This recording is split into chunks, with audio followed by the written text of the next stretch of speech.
Selamat pagi Bapak Ibu Saudara-saudari sekalian yang sudah bergabung di webinar Forgiving as a Weapon in Becoming Happiness in Life. Sebagai informasi, acara akan dimulai 5 menit lagi. Para peserta webinar dipersilahkan untuk mempersiapkan diri. Bagi yang ingin mengambil air minum atau perlu ke toilet terlebih dahulu, dipersilahkan. Saya juga ingin mengingatkan bahwa peserta diharapkan menggunakan virtual background yang telah disediakan.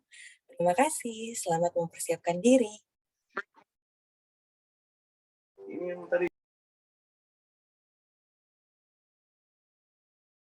Selamat pagi dan selamat datang di webinar Forgiving as a Weapon Through the Pain Becoming Happiness in Life.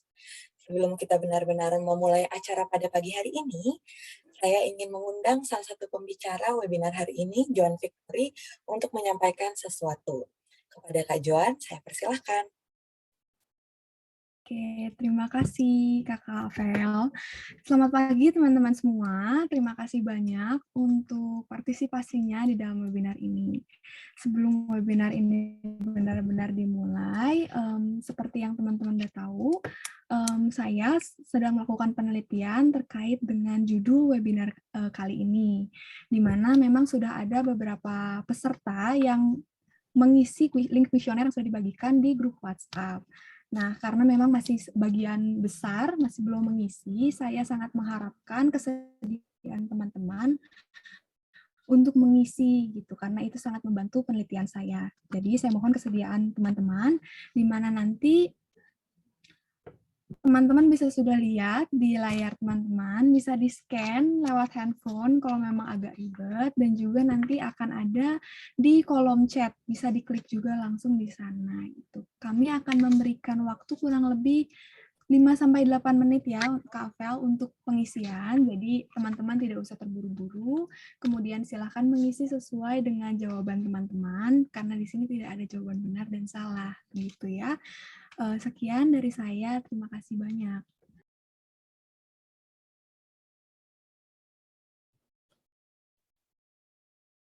Baik, terima kasih banyak untuk para peserta yang sudah mau bersedia untuk mengisi kuesioner. Sekarang saya akan memulai acara pada pagi hari ini. Izinkan saya menyapa terlebih dahulu. Assalamualaikum warahmatullahi wabarakatuh. Salam sejahtera bagi kita semua. Shalom, Om Swastiastu, Namo Buddhaya, Salam Kebajikan. Selamat datang pada webinar Forgiving as a Weapon Through the Pain Becoming Happiness in Life yang diselenggarakan oleh tim Mitra Pengembangan dan Joan Victory.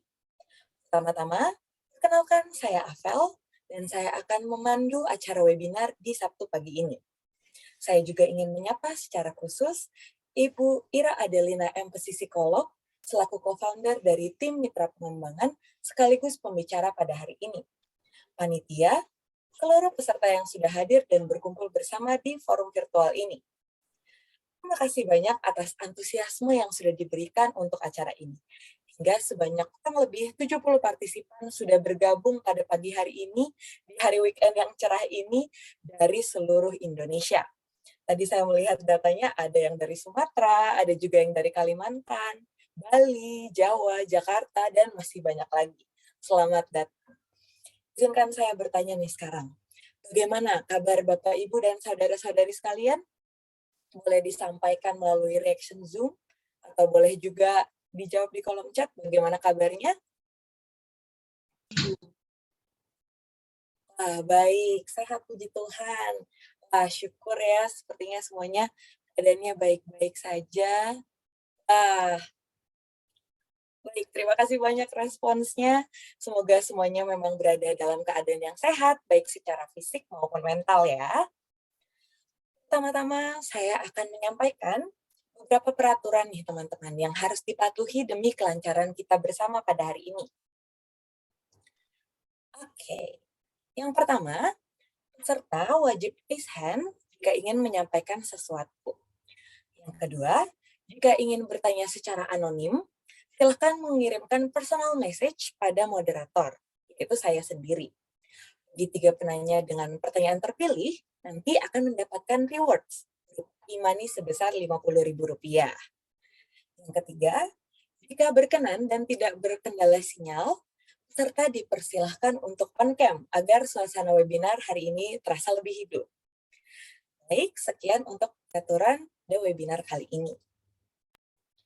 Rangkaian kegiatan webinar akan dilanjutkan dengan penyampaian kata sambutan dari Ibu Ira Adelina, MPC Psikolog, selaku penanggung jawab dan penyelenggara kegiatan webinar. Maka dari itu, kepada Ibu Ira Adelina, saya persilahkan. Ya, terima kasih Kak Vel. Selamat pagi semuanya. Senang sekali saya hari ini, seperti yang tadi sudah dikatakan oleh Avel, bisa bertemu dengan teman-teman, adik-adik, saudara-saudari, mungkin juga ada Bapak Ibu sekalian, dan dari seluruh Indonesia ya. Kalau tadi Avel menyapa, ada yang dari Sumatera, ada yang dari Bali, ada yang dari pulau-pulau lain lagi, dari Papua juga ada gitu ya. Nah, senang sekali hari ini kita bisa bertemu, bisa ngobrol, bisa berdiskusi bersama, dan tentunya hari ini kita akan bicara tentang forgiving and happiness. Ya, nah saya juga senang hari ini ada Joan yang sudah bersedia untuk sharing dengan kita tentang tema ini.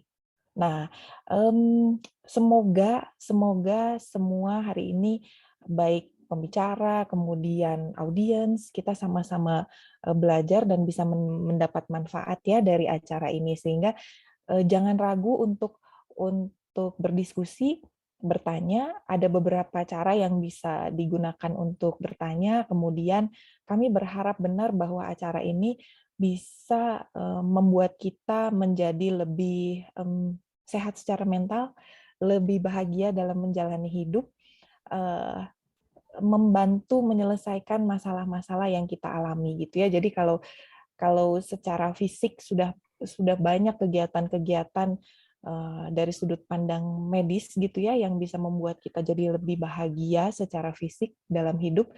Moga-moga dengan mitra pengembangan dan acara-acaranya seperti acara kali ini bisa membuat kita semua juga jadi lebih sehat secara mental dan psikis. Gitu. Itu saja mungkin yang ingin saya sampaikan ke Avel. Semoga acaranya berjalan dengan lancar dan baik ya hari ini ya. Ya, Selamat semoga. mengikuti. Terima kasih banyak Ibu Ira Adelina, MPC Psikolog, atas kata sambutannya. Baik, saya mungkin akan lanjutkan lagi ya. Pada hari weekend ini, agar kita lebih semangat lagi, saya ingin mengajak para peserta sekalian untuk jargon terlebih dahulu nih. Gimana sih sebenarnya jargonnya, Kak? Ketika saya mengatakan forgiveness, teman-teman dapat menjawab dengan our journey to happiness. Oke, saya ulang sekali lagi ya. Ketika saya mengatakan forgiveness, teman-teman dapat menjawab dengan our journey to happiness. Baik, apakah sudah dimengerti teman-teman? Kalau sudah, boleh direspon melalui chat ataupun dari reaction Zoom-nya. Oke, sudah ada jempol-jempol mulai muncul ya. Sepertinya sudah semangat dan sangat antusias pada hari ini. Baik, kalau begitu saya mengundang para peserta semuanya on cam dan on mic juga agar suaranya terdengar sampai sini gitu ya. Kita jargon bersama-sama di Sabtu pagi yang cerah ini. Baik, dipersilahkan teman-teman untuk on cam dan on mic.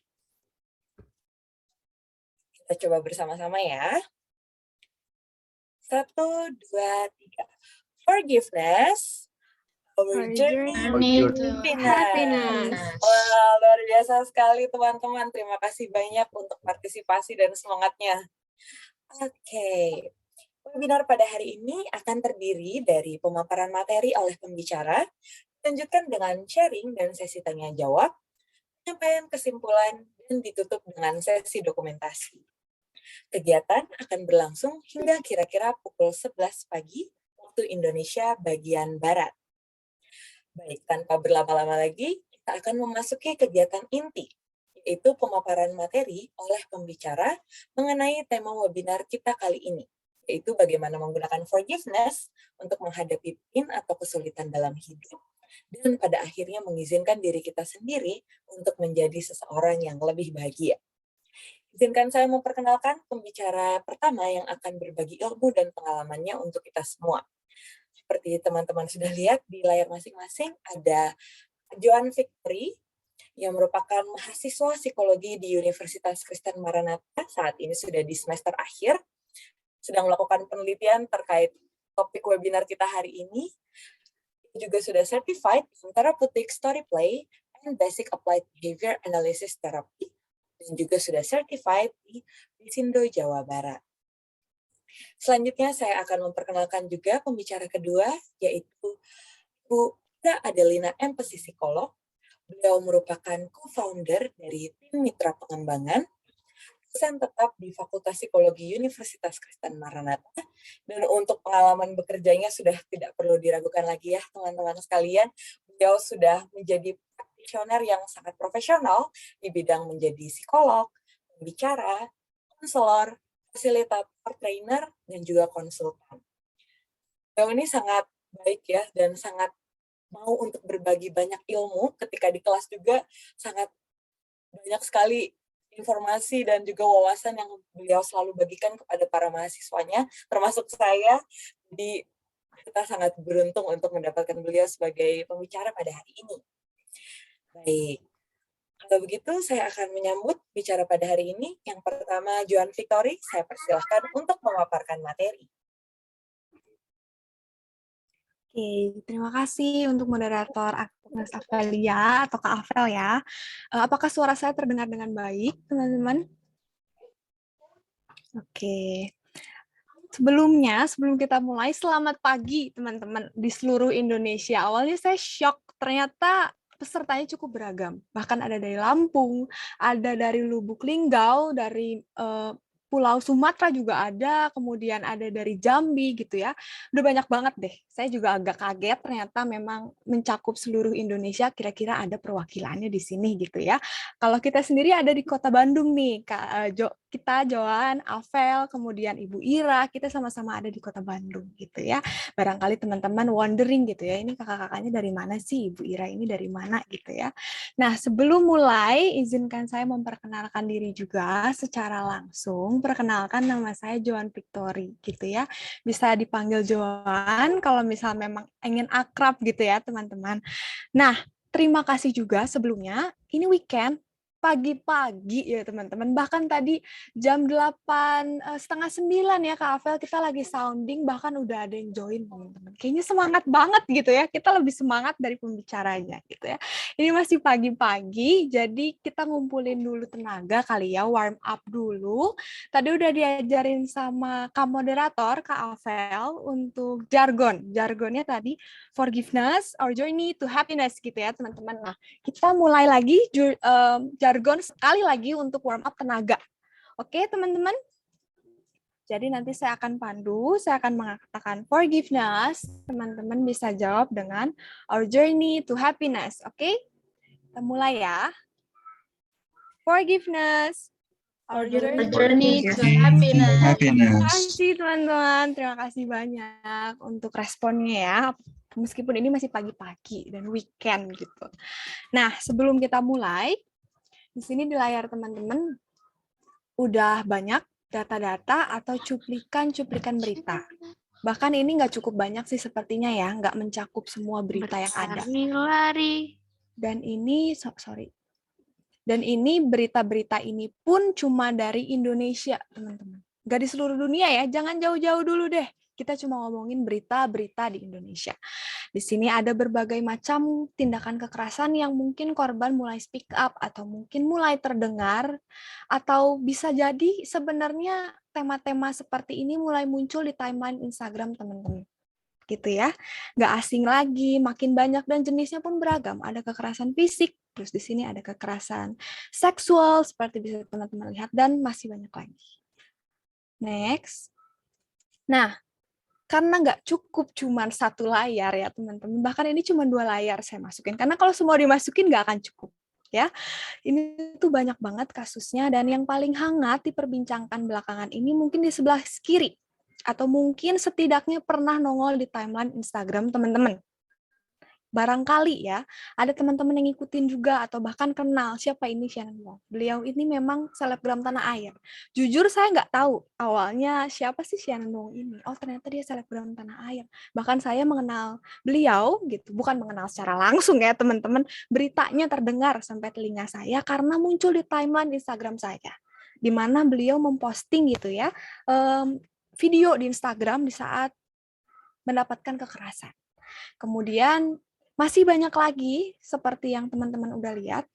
Nah, dari banyaknya berita-berita tadi, kenapa kayaknya baru belakangan ini banyak hangat terdengar? Sebenarnya udah banyak nggak sih kasus seperti ini atau baru belakangan ini aja, Kak? Atau baru banyak yang speak up belakangan ini? Kita akan cari tahu lagi ya. Next. Nah, sebelum kita berjalan lebih jauh, akan lebih baik kalau kita semua menyamakan persepsi. Menyamakan cara pandang kita tentang apa itu arti child abuse gitu ya, sebelum nanti kemana-mana, karena barangkali child abuse menurut saya dan menurut teman-teman itu berbeda. Nah, di sini child abuse sendiri itu diartikan dengan tindakan atau perbuatan yang disengaja dapat menimbulkan kerugian. Nah, kerugiannya apa aja? Kerugiannya ada 2 di sini, ada fisik maupun emosional. Mungkin kalau misalnya secara awam, sekilas, kita hanya mikir kekerasan itu sekedar hal-hal yang dapat dilihat oleh mata, atau fisik appearance gitu ya, biru-biru, memar, ternyata enggak teman-teman. Di sini ada 2, fisik maupun emosional. Gitu. Next. Ya, pada tahun 2020 sendiri, kasus kekerasan itu ada 5.697 kasus dengan 6.315 korban. Dan ini mungkin angkanya teman-teman kaget atau enggak, we don't know ya. Dan ini tuh hanya angka 2020. Dan kita nggak tahu seberapa banyak, apakah ini itu sudah mencangkup semua atau tidak. Mungkin ada teman-teman di sini kaget, shock gitu ya, karena mungkin sekilas kalau lihat di timeline mungkin berita memang lagi banyak tentang kekerasan anak. Mungkin memang ya udah tahu lah pasti ada kekerasan. Tapi apakah memang sebanyak ini? Tapi kenyataannya sebanyak ini, teman-teman. Dan ya, dari kekerasan-kekerasan tersebut itu bisa kita klasifikasikan atau kategorikan menjadi 3. Memang ada beberapa kategori lainnya tergantung dari tokoh yang bersangkutan gitu ya. Kalau di sini saya mencakup 3. Yang pertama ada sexual abuse, physical abuse, dan kekerasan emosional. Apa sih ketiga kekerasan ini? Mari kita lebih jauh lagi. Yang pertama ada sexual abuse. Ini itu mencangkup semua tindakan seperti sentuhan seksual yang tidak diinginkan, kemudian ada eksploitasi seksual, dan eksploitasi seksual ini juga termasuk di dalamnya itu kita ketika meminta seseorang melakukan hubungan non-kontak seperti foto, video, atau bahkan meminta mereka menonton walaupun mereka tidak ingin, ini termasuk kekerasan seksual, teman-teman ya. Walaupun ini nggak dilakukan, mungkin hanya memaksa menonton atau mungkin memaksa seseorang untuk melakukan tindakan atau pose-pose tertentu yang seksual, ini juga termasuk di dalamnya sexual abuse gitu. Terus yang kedua ada physical abuse. Ini mungkin nggak asing lagi ya bagi teman-teman. Oh ya teman-teman, sebelum saya lebih jauh, boleh teman-teman chat kalau saya ngomongnya kepanjangan, terlalu bersemangat mungkin saya, jadi mungkin kalau terlalu cepat, aduh Kak tolong dislowin dikit gitu ya, nggak ngejar jam ini, apalagi ini bukan kuliah gitu ya, yang pengen cepet bubar. Jadi kita santai aja, barangkali teman-teman ada yang mau sharing, mau nanya juga jangan khawatir, boleh chat, atau mungkin kalau nggak nyaman ada pertanyaan atau masukan pribadi, boleh juga di-chat ke moderator Agnes Apelia secara private, jadi anonim gitu ya. Apalagi mengingat topik kita kali ini agak sensitif bagi sebagian orang, apalagi yang pernah mengalami gitu ya. Oke, kita lanjut lagi. Kalau physical abuse, nggak asing ya teman-teman, namanya physical abuse, kekerasan fisik. Ini yang memunculkan apa? Memar, goresan-goresan, mungkin ada yang sampai parah patah tulang, terus luka bakar, seperti itu ya. Ini udah jelas deh, semua yang terlihat di tampilan fisik gitu ya, yang menyebabkan fisik kita terganggu. Next, ada kekerasan emosional. Kekerasan emosional ini itu apa sih? Gitu ya, kayaknya agak asing, agak aneh. Oke, singkatnya gini teman-teman. Ini tuh bisa ditunjukkan dengan kata-kata. Misalnya, kata-kata seperti tidak menyayangi anak, atau misalnya merendahkan, mengharapkan seseorang tidak ada atau meninggal, atau misalnya memang merendahkan kemampuan, gitu. Itu termasuk kekerasan, teman-teman. Mungkin kita hanya concern kekerasan yang terlihat aja, bukan sekedar bukan cuma terdengar aja, itu termasuk kekerasan sebenarnya. Termasuk hal yang bisa merugikan orang lain, menghancurkan orang lain, kayak gitu. Nah, next. Ya, seperti yang udah saya kabarin tadi ya di awal, singkat sneak peek. Kekerasan ini ternyata setiap tahunnya itu meningkat, teman-teman. Dari angka tadi yang udah 6.000 korban ya, dan 5.000 kasus, ini tuh meningkat. Bayangin, 6.000 aja tuh udah besar. Kebayang kalau setiap tahun meningkat? Kebayang kalau kita jadi orang tua, sebanyak apa berarti kasusnya? Karena tiap tahun ternyata meningkat. Ini data bukan sembarang data, saya dapatkan dari Dinas Pemberdayaan Perempuan dan Perlindungan Anak dan KPAI. Gitu ya, ini agak mengkhawatirkan sekaligus menyedihkan. Mungkin bagi teman-teman yang sekedar senang, nggak concern, kalau saya kebetulan lagi penelitian tentang ini, di saat saya melihat data-data dan mencari data-data agak shock. Ternyata sebanyak ini, gitu ya. Mungkin baru belakangan ini, puji Tuhan, banyak yang speak up, kasus ini hangat lagi. Banyak yang concern lagi kepada kasus kekerasan. Tapi di balik itu, meskipun banyak yang concern, ternyata datanya cukup banyak. Dan tetap meningkat setiap tahunnya. Next. Nah, kenapa sih Kak, kok datanya kayaknya tadi banyak, tapi ternyata nggak cukup menggambarkan semua korban. Nggak sebanyak itu kayaknya. Masa sih nggak sebanyak itu? Kenapa? Kadang tadi juga kita melihat 6.000 dan 5.000. Nggak, kayaknya di sekitar kita nggak ada. Kenapa tuh?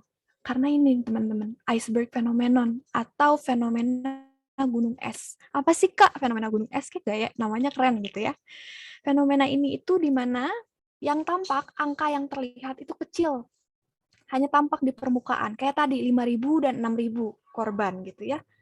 Itu yang tampak di permukaan. Itu teman-teman kita yang berani speak up, yang berani minta pertolongan ke KPAI dan Perlindungan Anak dan lembaga-lembaga terkait.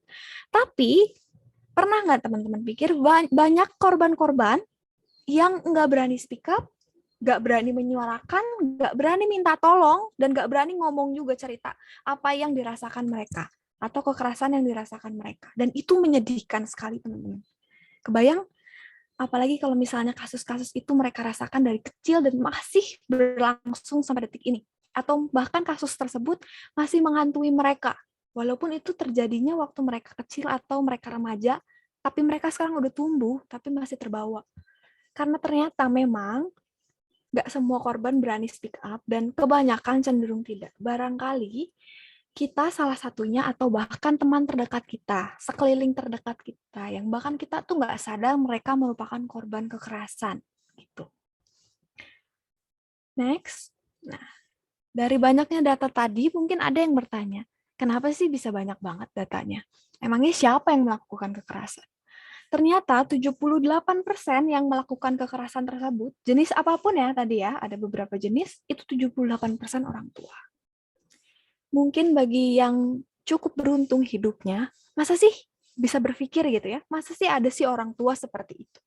Tapi pada kenyataannya memang orang tua ada yang seperti itu. Baik itu memang tidak disengaja, maupun baik itu disengaja, karena mungkin berpikir itu adalah pola didikan ya, pola mendidik anak yang baik dan benar. Ya, mungkin juga bisa kita bilang kalau generasi sekarang kayaknya didikannya masih kolot deh Kak. Jadi kayak gitu ya mungkin ya. Ternyata memang 78% oleh orang tua dilakukannya. Next. Nah, kita ngomongin data dan data gitu ya. Bosen deh gitu ya. Memang udah banyak korbannya. Sekarang kita lihat aja deh dampak buruknya apa untuk si penderita atau korban. Yang pertama jelas fisik. Ada luka-luka, kayak memar dan sebagainya, tapi ini yang cukup parah. Ada yang sampai kerusakan otak, bahkan cacat permanen dan adanya goresan-goresan. Atau mungkin ada juga nanti yang lebih parah, seperti meninggal, gitu ya. Next. Nah, seperti meninggal tadi juga saya lupa sebutkan ya teman-teman, banyak kasus-kasus seperti di India ya terakhir saya baca, anak-anak yang mendapatkan kekerasan ini bahkan sampai meregang nyawa, teman-teman. Gimana ya, agak mengenaskan gitu ya. Mungkin orang tua mendidik, tapi kelepasan mungkin atau bagaimana sampai bahkan anak itu meregang nyawa. Nah, jangan jauh deh sampai meregang nyawa. Anggap aja kita selamat hanya dipukulin gitu ya. Ini ada dampak psikis, bukan sekedar fisik. Psikisnya apa sih, Kak? Ini nggak nampak ya. Barangkali banyak yang terkena dampaknya tapi nggak sadar gitu ya.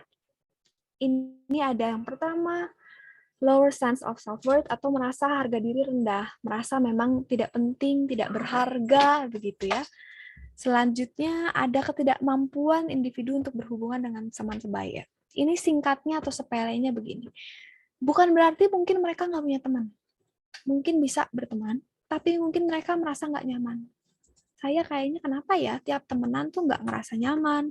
Kenapa ya saya susah buat temen deh.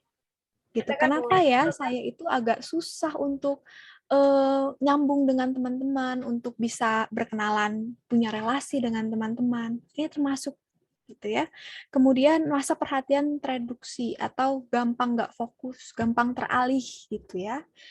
Next, psikis ada juga yang lain, gangguan-gangguan kejiwaan. Oh ya, teman-teman jangan mendengar kejiwaan itu sebagai sesuatu yang berarti skizofren atau gila ya sekarang orang dengan gangguan tertentu. Enggak ya teman-teman, apalagi sekarang udah banyak disounding tentang mental health. Nah, ini tuh cukup cenderung ke sana.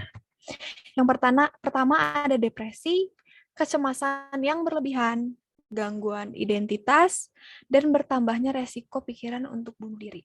Ini yang paling menyedihkan ya teman-teman. Barangkali nggak terlihat, dia terlihat normal, terlihat fine, setiap harinya mungkin ke kampus, ketemu kita gitu, apa barangkali teman-teman kita tiap harinya kerja seperti biasa, tapi ternyata memang mereka punya pengalaman buruk yang itu juga membawa sampai pada satu pemikiran untuk bunuh diri gitu ya. Dan ini menyedihkan sekali dan bahkan banyak yang nggak terlihat mungkin. Next, nah teman-teman, apakah ada lagi? Saya mau dengar pendapat teman-teman, masukan ide dari teman-teman, bukan saya aja yang dari tadi ngomongnya. Ini takutnya bosen teman-teman gitu ya. Apakah ada lagi dampak-dampaknya? Boleh di chat, mau on mic silahkan raise hand, nanti kakak moderator dan tim akan melihat tangan teman-teman. Oh, ini ada nih. Dari Niko Julian. Saya bacakan ya, Kak Niko. Bertanya, oke, kalau bertanya nanti disimpan ya. Kita nanti akan jawab dengan Ibu Ira, lebih pakar. Nanti kita akan diskusikan. Di sini udah ada yang raise hand. Kak Anissa, boleh Kak Anissa? Mungkin salah satu dampaknya lagi yaitu trauma akan dunia pertemanan. Kalau kekerasan itu didapatkan di dunia pertemanan, maka mereka akan lebih pilih-pilih teman atau bahkan tidak mempercayai teman gitu, bahkan cenderung antisosial gitu. Karena aku pribadi ada beberapa orang yang seperti itu, karena mendapatkan kekerasan di dunia pertemanan, dia akan cenderung memilih-milih teman, bahkan dia agak sedikit tidak percaya dengan orang gitu. Oke. Thank you, terima kasih banyak ya Kak Anissa. Iya betul, saya juga setuju. Memang demikian gitu ya. Dan itu dampaknya ternyata besar ya teman-teman. Mungkin kita anggap itu sepele, tapi itu dampaknya besar. Barangkali ada lagi teman-teman yang mau sharing dari teman terdekat, pribadi juga boleh kalau memang ingin. Oke, di sini ada yang raise hand lagi, boleh? Silahkan. Iya, dengan Yose, Kak. Oh iya, mungkin boleh sharing sedikit, Kak. Jadi sembari tadi mendengarkan presentasi dan juga tadi dari sedikit masukan dari Kak Anissa ya. Ya. Saya berpikir bahwa child abuse ini juga berdampak kepada psikis ya. Dalam artian ada sih memang kasus-kasus saya perhatikan memang yang memang menjadi individu yang tertutup ya atau introvert ya. Tetapi dalam beberapa hal saya pikir mereka juga bisa mengembangkan satu kecenderungan untuk memiliki kepribadian yang lain gitu ya. Dalam artian mungkin mereka senang atau mungkin mereka menikmati tapi memiliki, mohon maaf ini kasus nyata, kebetulan saya guru les dan ada saat dari 2014 ada beberapa kasus di mana yang datang kepada saya sebetulnya adalah dalam tanda petik yang sedikit bermasalah gitu ya. Dalam satu kasus ada dia ketika masa SD itu pernah mengalami abusing dari orang tuanya, dia tidak bisa melawan, kebetulan lelaki kasusnya, yang dilakukan adalah dia naik ke atas rumahnya karena lantai 2, di atas rumahnya itu yang dilakukan pertama kali apa? Dia potong-potong semua tanaman di lantai 2 itu. Dan buat kita yang dengar itu cukup mengerikan begitu ya. Kemudian sekarang anaknya sudah masuk SMA, kepribadiannya memang tertutup ya, tapi dia masih bisa berbicara gitu ya. Hanya saya mulai berpikir bahwa karena jujur saya juga dulu mengalami abusing dari orang tua saya berpikir bahwa ketika hal ini tidak bisa diselesaikan, otomatis anak ini akan menjadi pribadi yang mungkin tidak tertutup ya. Mungkin dia bisa aja terbuka, tetapi dia masih menyimpan luka itu sampai dewasa, dan yang dikhawatirkan adalah dia akan mengulangi itu pada, mohon maaf, anaknya atau bahkan mungkin keluarganya yang lain. Itu mungkin, Kak. Terima kasih. Iya, terima kasih Kak Yose, benar banget ya. Mungkin ini terlihatnya sepele, tapi ternyata mereka melampiaskan ya. Kalau dari tadi cerita Kak Yose, singkatnya gitu ya, ada pelampiasan ke hal lain. Dan bahkan ini mengerikan dan menakutkan ya, kalau mereka melampiaskan itu di saat ke manusia lain. Atau ke binatang juga ada ya. Dan itu agak mengerikan. Ini kan berdampak lagi ke orang lain gitu ya, seperti cerita Kak Yose. Dan ini tuh seperti tidak terselesaikan sebenarnya. Kayak memang ada yang terpendam, belum selesai gitu, jadi dilampiaskan. Bener banget, setuju banget, nanti mungkin akan kita lanjutin lebih detail, dan gimana cara penyelesaiannya ada di webinar kali ini, semoga menjawab juga. Terima kasih untuk sharingnya ya, Kak Yose. Mungkin ada lagi? Kalau enggak kita next, nanti juga bisa ada kesempatan lagi. Kita next ya. Nah, ini seperti yang tadi juga sudah ada disinggung-singgung oleh Kak Yose sedikit. Ternyata mereka yang pernah mengalami kekerasan itu 7 kali lebih rentan terlibat dalam kekerasan interpersonal. Kemudian 30 kali lebih rentan melakukan percobaan bunuh diri. Mungkin sekilas ini kayak gitu doang Kak ya. Tapi kan jiwa itu berharga ya teman-teman. Dan bahkan seperti apa seseorang itu bisa mempengaruhi lingkungannya juga, pertemanannya juga, keluarganya juga, relasi sosialnya juga, bahkan mereka juga bisa, gimana ya, mereka sebagai individu juga bisa terlihat kualitas mereka apakah produktif atau tidak, dan ini amat sangat mengganggu sebenarnya. Next. Kemudian individu yang mengalami kekerasan fisik pada saat anak-anak, ini ya, pada saat anak-anak teman-teman. Mungkin pengalamannya ini dirasakan waktu anak-anak. Tapi dampaknya luar biasa terbawa. Pada laki-laki, 14 kali lebih berpotensi melakukan kekerasan fisik dan seksual pada pasangan intim mereka. Berarti kan ini bisa kita katakan ini di kemudian hari, di saat mereka sudah mulai beranjak dewasa awal, dewasa akhir, atau mau menikah nanti. Kemudian pada wanita berpotensi untuk menjadi korban sebesar 16 kali karena kekerasan fisik. That's why ada cerita-cerita di mana mungkin kita menganggap ya, kenapa ya mereka yang punya keluarga, maaf, physical abuse atau abusive tertentu, kok malah punya pasangan, kok malah menikah dengan yang abusive lagi gitu ya. Kan mereka udah tahu rasanya tidak enak, kok malah memilih yang seperti itu lagi.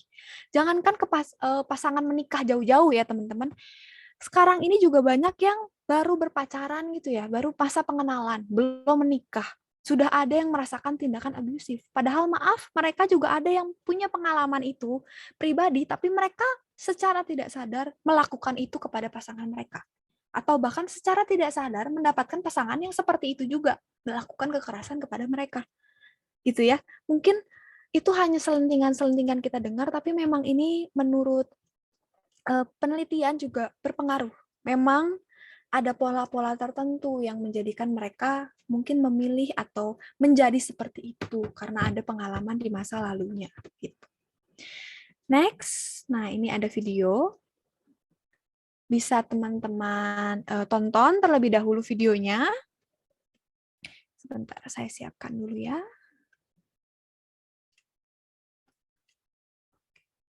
Apakah sudah terlihat di layar teman-teman? Sudah? Belum? Apakah sudah sekarang? Oke, nanti saya play. Kalau memang nggak ada suaranya, boleh dikabarin ya. Nanti bingung lagi suaranya dia gerak-gerak aja gitu ya.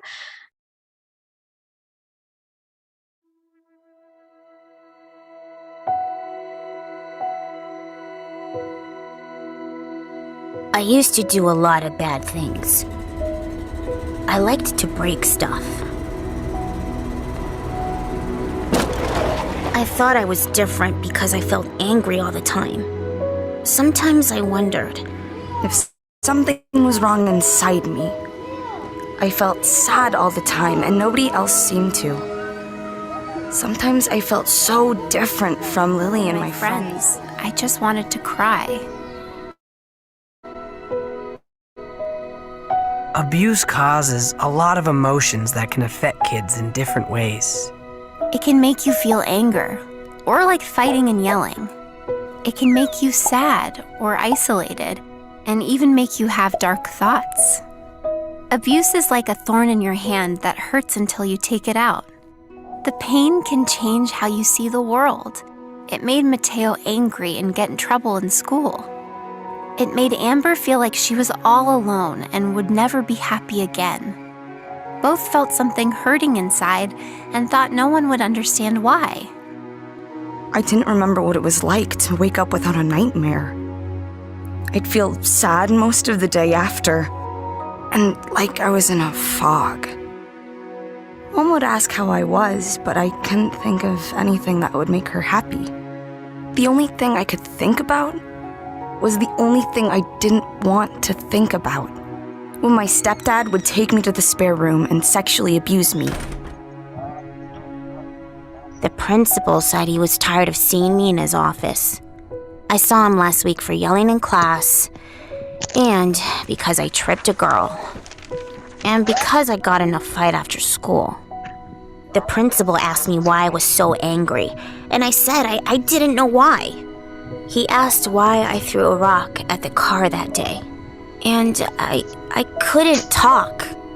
I didn't think he'd get it, that the car looked just like the coach's car, and it reminded me of driving back from our soccer games, and the assistant coach touching me in the back seat. And it made me feel angry and like I wanted to hurt people. He said he thought something was bothering me. I told him he didn't want to know about it, but he said he did want to know.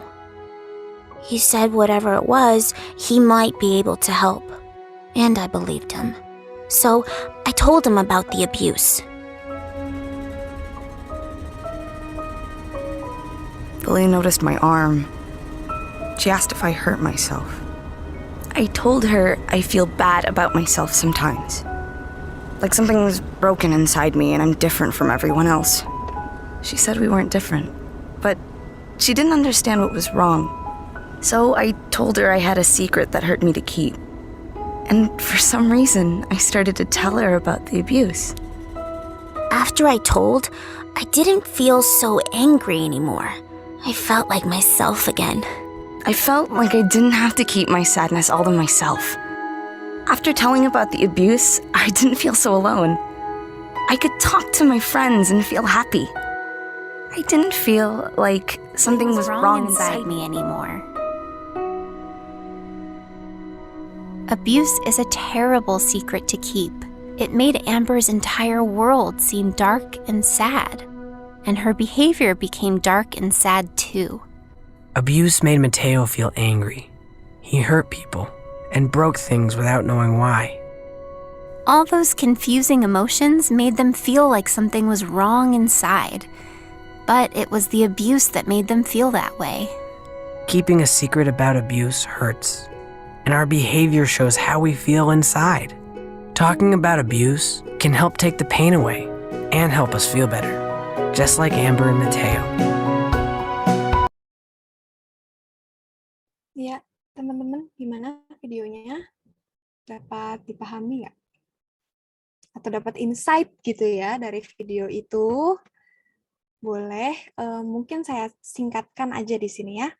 Benar-benar video itu tuh mengatakan kalau ada beberapa individu, atau mungkin di sini anak-anak tadi ya, yang merasa mereka bermasalah atau mereka rusak secara individu. Kenapa mereka berbeda dari yang lain gitu ya? Kayak ada yang aneh dari diri mereka gitu. Entah apa. Kenapa mereka selalu marah? Kenapa mereka melakukan sesuatu yang memang nggak nyaman untuk mereka?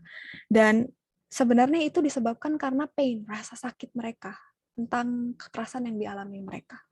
Mungkin bagi orang-orang yang pernah mengalami paham betul rasanya. Tapi gimana sih rasanya orang-orang yang mungkin kita tahu sekitar kita itu mengalami itu.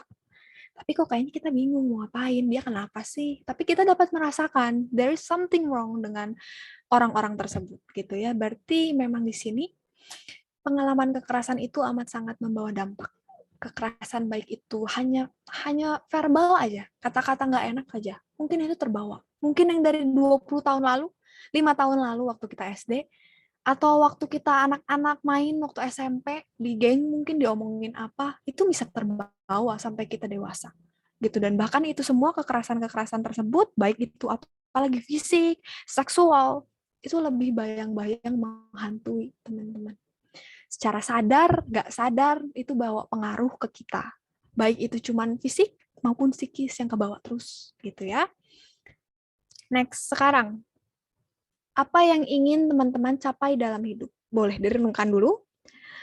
Ini boleh nanti mentimeternya muncul, boleh kakak minta di-share, di chat, boleh teman-teman klik aja nanti linknya, jawaban teman-teman apa. Gitu. Apa yang teman-teman ingin capai dalam hidup? Boleh direnungin dulu. Lama kali ya ini ya.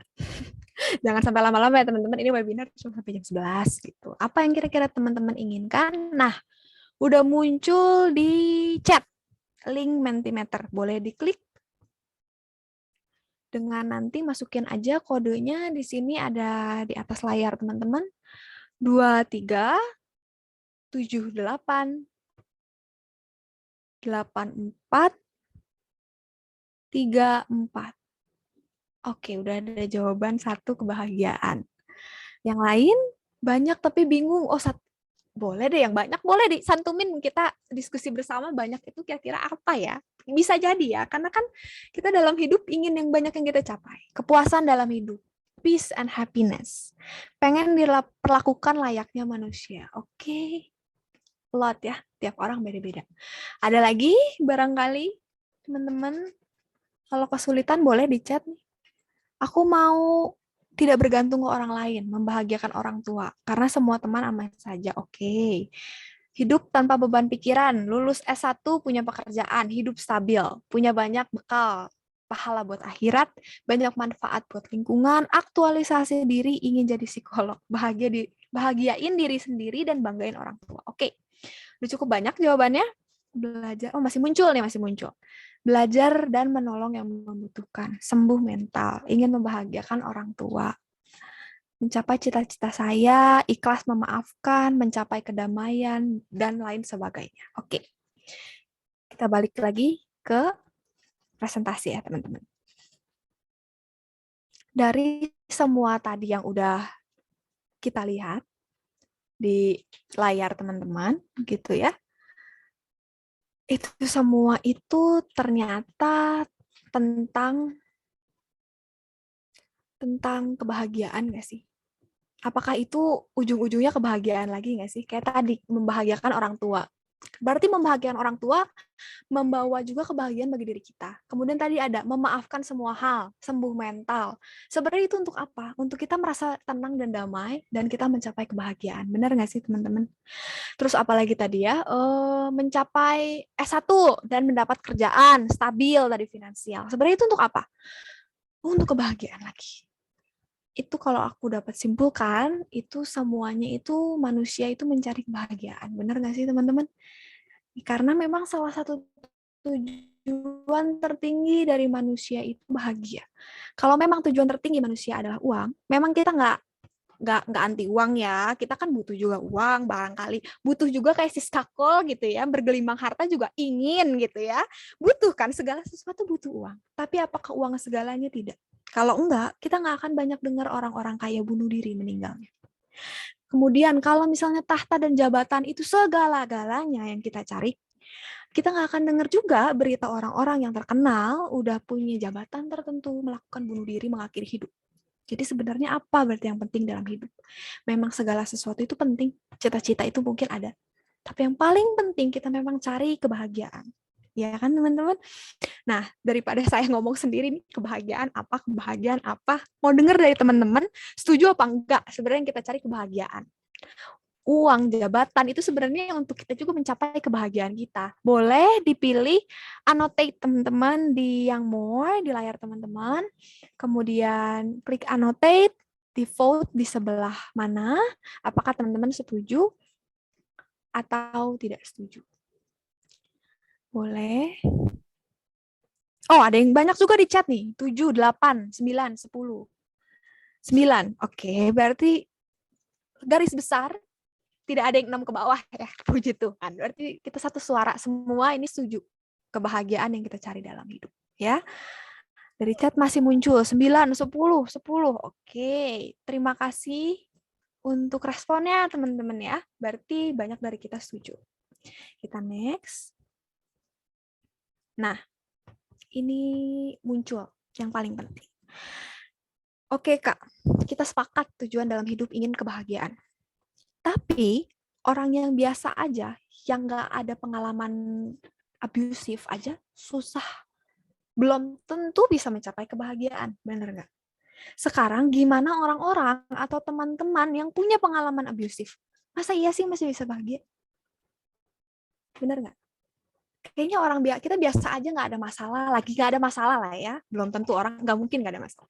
Lagi tenang aja kayaknya kok nggak bahagia juga. Biasa aja sih, nggak sedih tapi nggak bahagia. Gimana orang-orang yang punya pengalaman abusif? Mungkin nggak sih mereka bahagia? Gimana caranya? Kalau mungkin, gimana caranya? Pasti susah banget kayaknya. Nah, tenang teman-teman.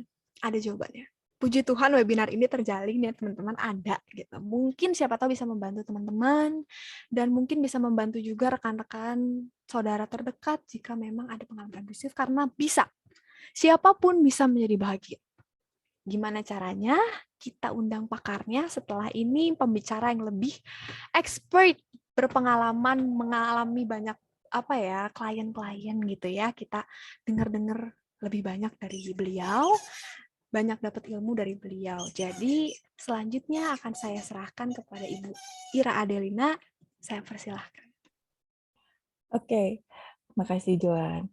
Buat yang tadi yang pengen cepet lulus dan jadi psikolog, tolong kuliahnya yang rajin ya. Maaf ya, kita sambil bercanda-bercanda ya di pagi hari ya, biar nggak terlalu stres. Ya, seperti yang tadi sudah disampaikan oleh Johan dan teman-teman, ternyata orang-orang yang kaya, yang bergelimang harta, yang hidupnya sudah tahtanya sudah terpenuhi gitu ya, sudah punya pasangan, tidak kekurangan suatu apapun, ternyata bisa melakukan tindakan yang juga ternyata tidak bahagia hidupnya gitu ya, bisa bunuh diri, bisa menyakiti diri dan sebagainya. Nah, jadi terus Kak Johan tadi bilang bahwa ternyata resep bahagia itu tidak mahal, tidak sulit, semua orang bisa jadi bahagia. Mari kita coba sama-sama belajar ya. Saya mungkin tahu teori, tapi dari setiap klien yang saya temui, dari setiap pengalaman yang di-share, kayak tadi pengalaman Yose, pengalaman Anissa, pengalaman teman-teman yang nanti akan sharing dengan saya juga belajar. Gitu. Jadi kita sama-sama belajar. Gitu ya. Seringkali saya disadarkan bahwa dari klien-klien saya, dari kalian yang pernah mengalami, saya disadarkan bahwa ternyata Tuhan kasih kita begitu banyak kekuatan. Ya, orang-orang yang pernah mengalami kekerasan, sering mengalami kekerasan, tapi ternyata bisa jadi orang-orang yang hidup lebih kuat, lebih baik, lebih sehat secara mental. Dan itulah yang membuat saya dan Joan dan Avel dan teman-teman di sini yang belajar psikologi semakin semangat untuk bantu orang. Karena kita percaya setiap orang itu punya kekuatannya sendiri. Dan kami seringkali terkuatkan lewat pengalaman hidup klien-klien kami. Gitu ya. Nah, jadi kita sama-sama sharing. Ya. Nah, kalau kita lihat gambar ini dua orang yang sama-sama di penjara gitu ya. Terus udah gitu di selnya mereka tuh ada jendelanya menghadap keluar. Nah, ada satu orang napi yang menggambar yang melihat jerujinya. Dan itu yang dia fokuskan jadi gambar dia. Ada napi lain yang memfokuskan pada pemandangan di luar itu. Nah, saya ingin tanya ya, silahkan dicat oleh kalian. Chat nomor 1 atau nomor 2. 1, kalau kalian merasa yang kalian lihat pertama kali adalah jerujinya. Tapi 2, kalau kalian bisa melihat pemandangan di baliknya. Oke. 1, kalau yang kalian lihat adalah jerujinya. 2, kalau yang kalian lihat adalah pemandangannya. Terima kasih ya responnya.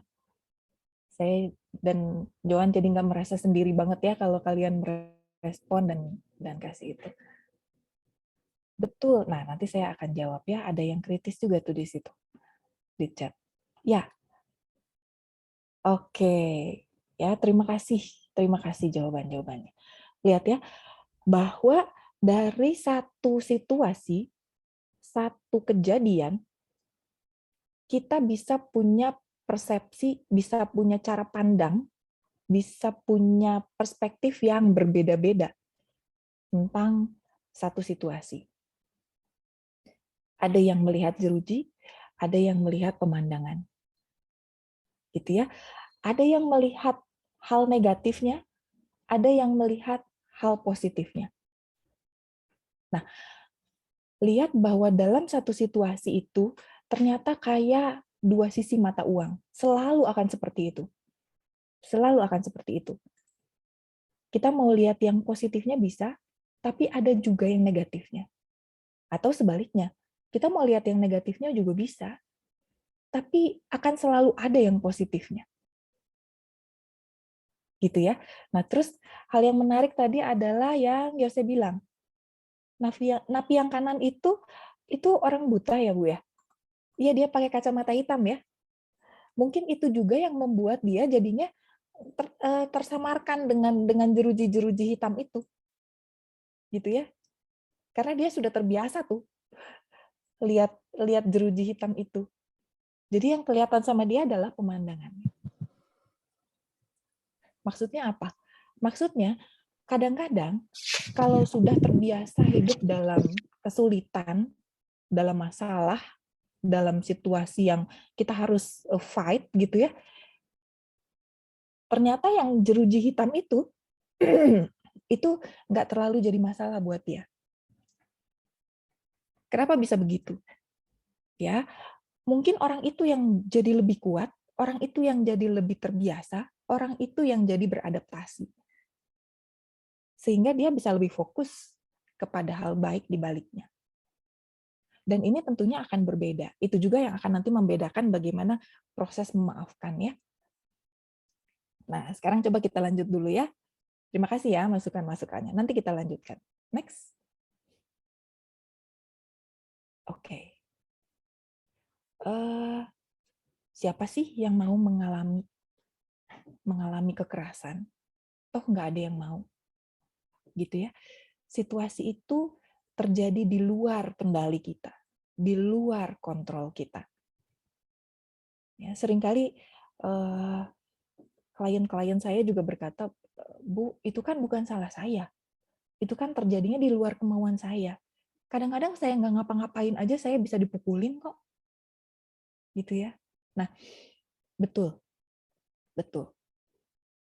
Tapi untuk situasi yang bahkan terjadinya di luar kendali kita pun, tetap seperti yang tadi Joan katakan, kita punya satu pilihan. Di luar situasi yang tidak terkendali sekalipun, tetap kita punya pilihan. Pilihannya adalah pilihan dalam bersikap. Kita mau bersikap seperti apa terhadap situasi itu. Ya, pengalaman masa lalu kita nggak bisa rubah. Apa yang sudah terjadi kita nggak bisa rubah. Yang bisa kita rubah apanya sih? Yang bisa kita rubah adalah pemaknaan. Yang bisa kita rubah penilaian kita. Ya, yang bisa kita rubah sikap kita. Kita mau jadi seperti apa? Apakah kita mau hancur karena pengalaman masa lalu itu, ataukah justru kita mau menjadi orang yang lebih baik karena kita punya pengalaman masa lalu yang sama? Saya lihat banyak orang-orang yang mengalami kekerasan, terus hidupnya jadi hancur. Tapi seperti yang saya sudah katakan tadi, saya juga belajar dari klien-klien saya. Saya melihat bahwa orang-orang yang hidupnya mengalami kekerasan ternyata bisa jadi orang yang lebih baik, lebih kuat, lebih hebat daripada sebelumnya. Lalu saya belajar, apa yang membedakan kedua orang itu gitu ya. Yang satu jadi hancur, jadi pecandu narkoba, hidupnya jadi bermasalah, jatuh ke dalam masalah berkali-kali. Tapi yang satunya enggak tuh. Itu dia bisa jadi orang yang lebih baik, lebih sukses, bahkan hidupnya jadi lebih sehat mental dibandingkan sebelumnya. Kenapa bisa begitu? Ya, karena yang satu memutuskan untuk saya ingin berubah, saya ingin maju, saya ingin keluar dari situasi ini. Gitu ya. Nah, gimana caranya? Gimana caranya? Nah, coba kita next lagi slide-nya ya.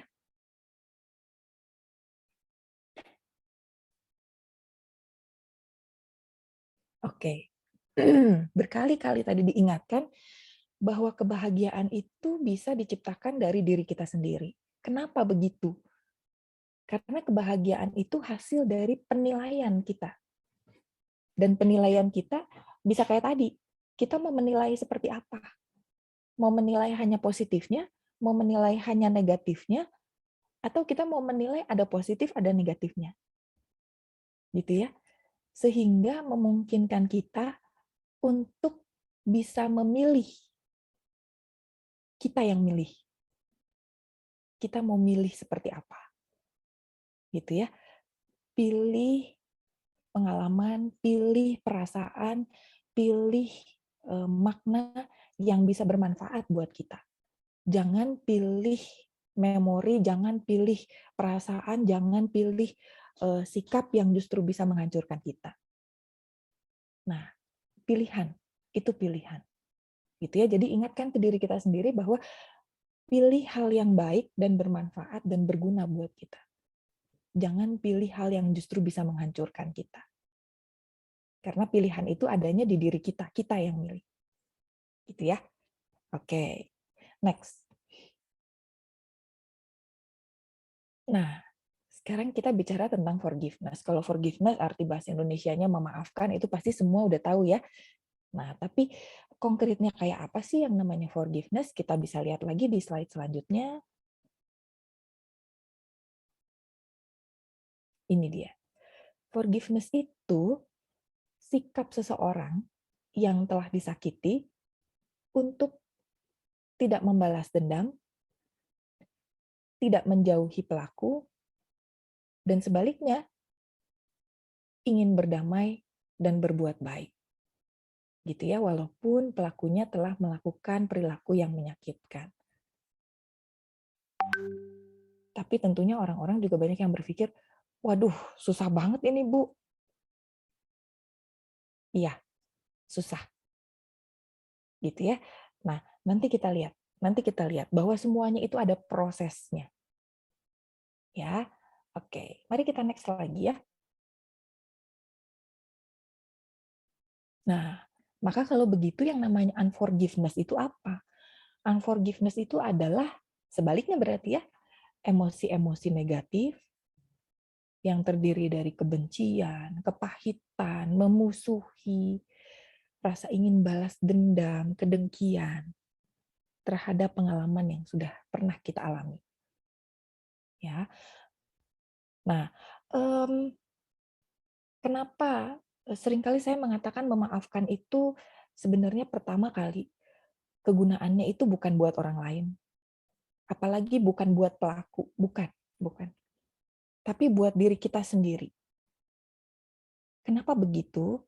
Ya, mungkin kalau yang namanya memaafkan, yang pernah mengalami kekerasan atau yang tidak pernah mengalami kekerasan, seumur hidup pasti pernah lah mengalami sakit hati minimal, gitu ya. Pernah lah pasti seumur hidup mengalami luka yang membuat kita harus mencoba berhadapan dengan situasi yang namanya memaafkan. Ya kan? Nggak mungkin ya ada orang yang seumur hidupnya nggak pernah merasakan sakit atau kecewa atau apa, nggak pernah. Jadi kalau kita bilang memaafkan tuh pasti pernah kita mengalami, dihadapkan pada situasi di mana kita harus memaafkan atau memilih untuk memaafkan. Coba dihayati kembali perasaan itu, bahwa kalau kita belum memaafkan seseorang, kita merasa tersiksa gitu ya batin kita. Kenapa? Karena dipenuhi emosi-emosi negatif gitu. Rasanya tuh sesek, rasanya tuh dendam, rasanya tuh marah, hati tuh panas gitu ya. Dan bahkan itu sampai ke gejala fisik kalau buat klien-klien saya yang cukup parah kondisinya. Ya, sampai mereka kalau menghadapi situasi yang stressful tuh sampai panik, sampai tidak bisa nafas gitu ya, sampai jantungnya sakit gitu. Dan yang tersiksa siapa? Yang tersiksa kita. Mungkin pelakunya malah nggak sadar sama sekali, sampai akhir pun nggak sadar. Bahkan ada yang sampai akhir hayatnya pun tidak bertobat, tidak merasa bersalah. Tapi yang menjadi korban, yang tersiksa seumur hidupnya. Betul ya?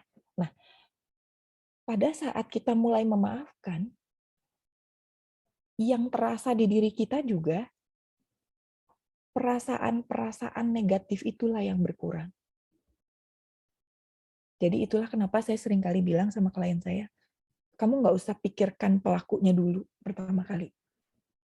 Kalau kamu mencoba untuk memaafkan, minimal memaafkan diri kita sendiri untuk kejadian yang sudah kita alami itu, yang kerasa itu kita yang pertama kali merasakan efek positifnya.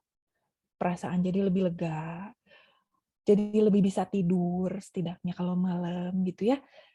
Jadi lebih merasa bisa berdamai dengan diri sendiri.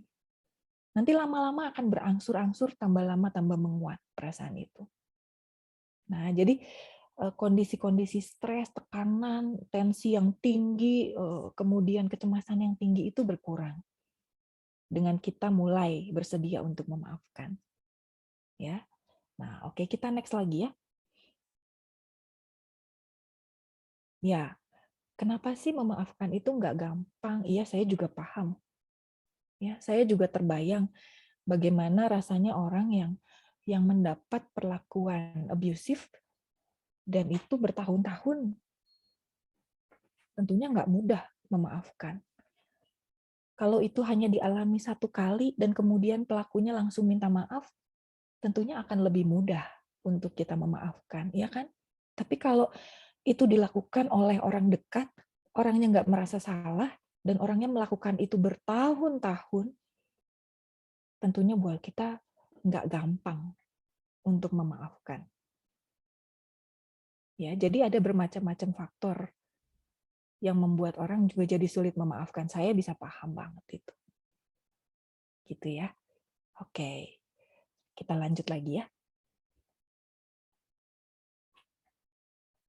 Ya, iya betul.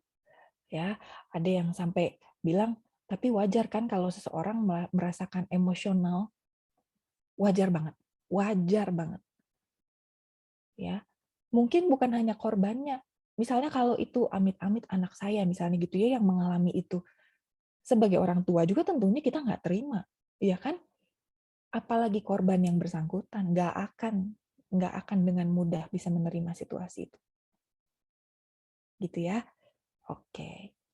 Mari kita lanjutkan lagi ya. Kenapa memaafkan jadi penting? Nah, tadi saya sudah jelaskan sedikit ya. Yang pertama, gunanya itu sebenarnya untuk diri kita sendiri sebagai korban dari perilaku kekerasan. kemarahan, kebencian, sakit hati, emosi negatif dalam diri itu seringkali kalau buat saya itu, dan untuk orang-orang lain yang belajar psikologi, apalagi yang belajar psikologi populer, kita seringkali bilang toksik, gitu ya. Toksik itu dampaknya negatif banget buat kita. Kita jadi nggak bisa mikir, kerja jadi terganggu, yang sekolah juga jadi kurang termotivasi belajarnya, gitu ya, yang harusnya bisa berprestasi dengan baik, jadi tidak bisa mencapai prestasinya, gitu, karena energinya lebih banyak dihabiskan untuk mengatasi perasaan-perasaan negatif dalam diri. Jadi ada yang merasa, Bu, saya tuh capek terus rasanya. Karena setiap hari saya harus menenangkan diri saya sendiri. Saya tuh rasanya udah nggak bisa kepikiran hal lain lagi, karena energi saya habis. Nah, dari mana kita mau merasa bahagia kalau kayak begitu? Gitu ya. Terus, dengan memaafkan, kita bisa merasa lebih lega. Bahkan kalau sudah yang sampai kondisinya sangat serius, yang namanya kondisi-kondisi emosi tadi itu benar-benar bisa sampai ke keluhan fisik. Asam lambung yang naik terus, padahal kalau diperiksa di dokter nggak ada masalah dengan lambungnya. Gitu ya. Tapi itu melukai secara fisik. Tekanan darah yang tinggi terus, yang bisa menyebabkan stres, stroke, apa dan sebagainya gitu ya, malah jadi kesehatan kita yang terganggu. Gitu dah. Itu benar-benar kondisi yang parah.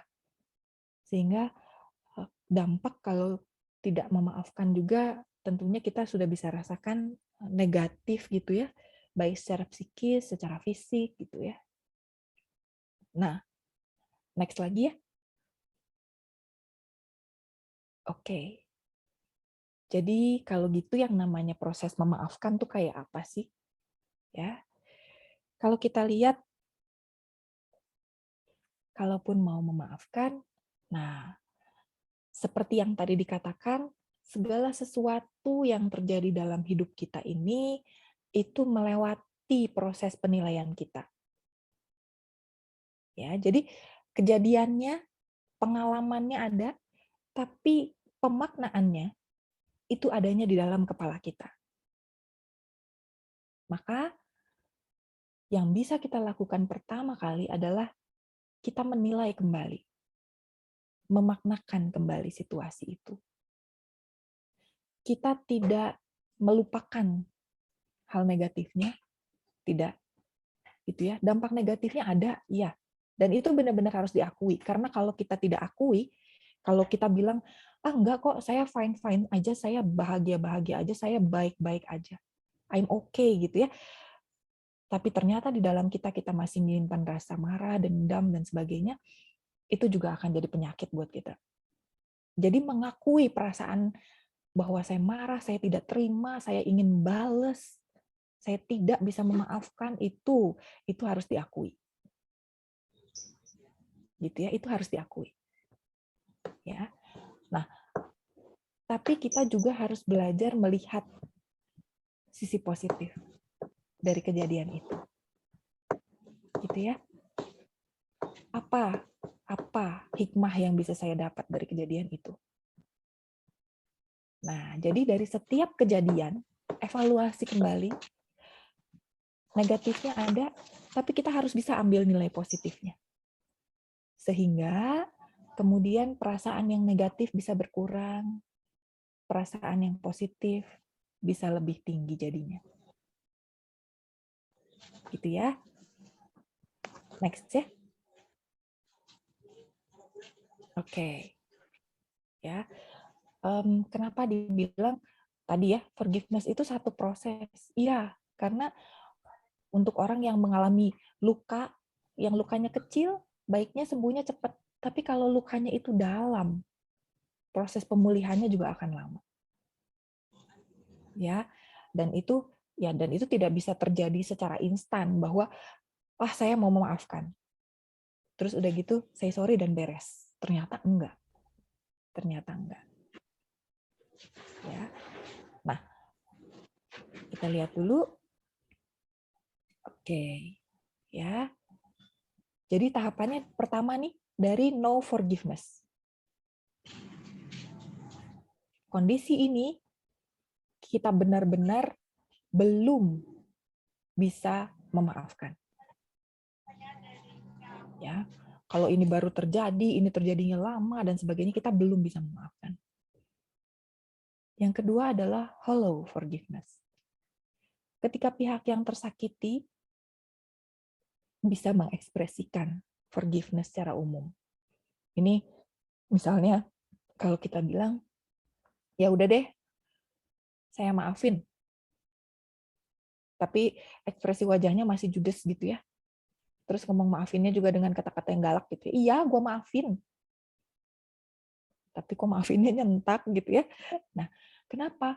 Mungkin karena di hati kita masih ada dendam, benci, marah. Gitu ya. Bahwa secara logika kita tahu kita harus memaafkan. Tapi hati kita belum bisa terima. It's okay. Itu suatu proses. Suatu proses. Ya. Lanjut lagi ya.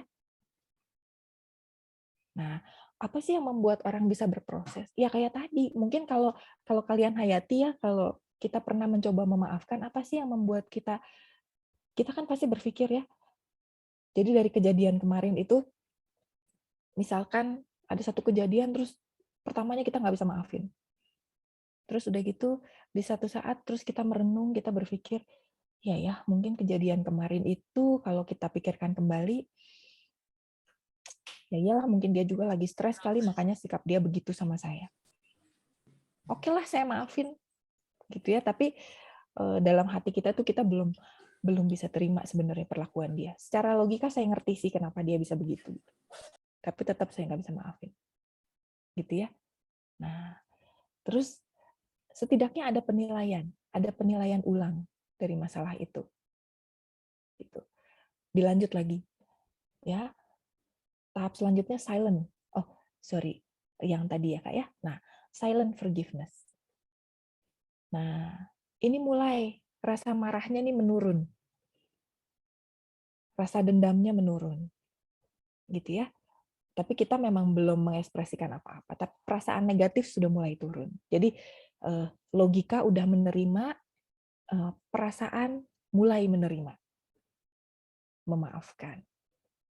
Sampai nanti akhirnya total forgiveness di fase yang terakhir. Ya, kalau sudah sampai ke total forgiveness ini, saya seringkali bilang, bahkan saya seringkali tanya gitu ya ke klien saya, kamu masih peduli nggak sih orang yang menyakiti kamu itu? Tahu atau enggak, dia minta maaf ke kamu atau enggak? Dan kebanyakan klien saya bilang, aduh Bu, saya mah udah nggak peduli lagi. Even dia nggak mau minta maaf sama saya pun nggak apa-apa, buat saya mah nggak jadi masalah. Gitu ya. Itulah yang saya bilang ternyata, luar biasa ya kamu ya, gitu ya. Klien-klien saya tuh luar biasa. Ya, dan saya tahu itu adalah hasil upaya mereka. Saya hanya bantu menemani mereka, tapi yang berjuang, yang mengupayakan, sampai akhirnya bisa jadi lebih baik, itu kan diri mereka sendiri. Gitu ya. Nah, di psikologi, prinsipnya semua orang bisa jadi lebih baik. Tapi lebih baik itu benar-benar berdasarkan upaya. Jadi kalau kita ingin jadi lebih baik, kita harus upayakan sesuatu. Prinsipnya semua seperti itu. Sama seperti orang sakit ke dokter, ya kan? Kalau orang sakit ke dokter, kita pengen sembuh, dokter kasih obat. Tapi sehebat dan sebagus apa pilnya, kalau itu nggak kita minum secara teratur, nggak akan sembuh. Artinya, kalau si pasien tidak melakukan sesuatu, tidak berupaya menyembuhkan dirinya, dengan meminum obatnya secara teratur, nggak akan sembuh. Di psikologi juga begitu. Ya, kita bantu orang lain. Tapi kalau orang itu tidak mengupayakan dirinya, maka seringkali masalahnya nggak bisa selesai. Maka itulah kenapa kami di psikologi itu benar-benar mengapresiasi sekali. Orang-orang yang bisa sembuh, yang bisa pulih, yang bisa jadi lebih baik, itu benar-benar mereka punya kekuatan, punya daya, punya upaya. yang asalnya dari dalam diri mereka sendiri. Karena kalau kita mau sembuh, kita mau pulih, kita mau sehat, maka harus ada upaya yang kita lakukan. Harus ada perubahan yang kita lakukan. Nah, kesediaan itulah yang dibutuhkan oleh orang-orang untuk jadi bisa lebih baik. Gitu. Nah, jadi pada saat saya tanya, kamu masih peduli nggak sih sama orang itu? Kamu masih berharap nggak sih dia minta maaf? Enggak, Bu. Saya udah ngerasa lebih tenang, udah ngerasa lebih baik. Gitu ya. Dan seringkali, kenapa saya bilang begitu? Karena seringkali ternyata yang memaafkan itu pertama kali, yang kita sulit sekali memaafkan itu adalah memaafkan diri sendiri. Bukan memaafkan orang lain. Saya udah diingetin Kak Avel, iya Kak. Suka lupa kalau kuliah 2 jam soalnya ya. Memaafkan diri sendiri. Artinya, saya nge-freeze nih kayaknya ya. Aman Ibu, ada suaranya masuk. Oh ada, iya. Jadi, seringkali klien-klien saya sulit untuk menerima bahwa kenapa saya dulu tidak melawan, kenapa saya dulu tidak berani, kenapa saya bisa mengalami hal seperti itu. Jadi perasaan-perasaan tidak puas terhadap diri sendiri. Nah, minimal itu yang harus diterima dan diatasi.